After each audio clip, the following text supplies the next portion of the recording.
मोहीम चाललेली आहे खड्डे भरायची. आणि हे खड्डे भरत असताना हा रस्ता माझा की तुझा, तहसीलदार म्हणतो माझा नाही, PWD माझा नाही, नगराध्यक्ष म्हणतात माझा नाही, मुख्य अधिकारी म्हणतात माझा नाही. आणि ह्या रस्त्यात ते खड्डे राहिले, त्यातनं अनेक अपघात झाले.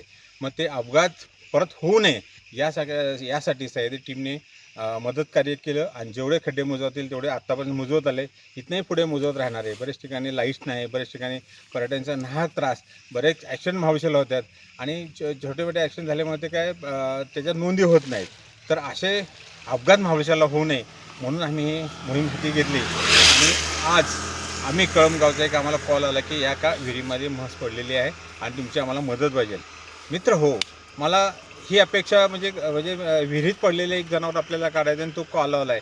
मी त्यांना म्हणलं पाऊण तासात मिळतो.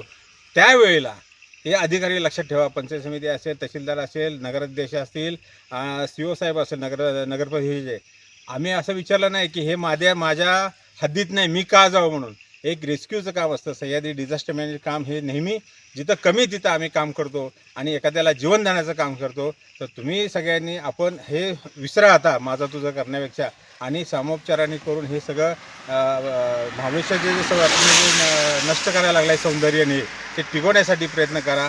मी एवढंच बोलेन. जय हिंद, जय महाराष्ट्र.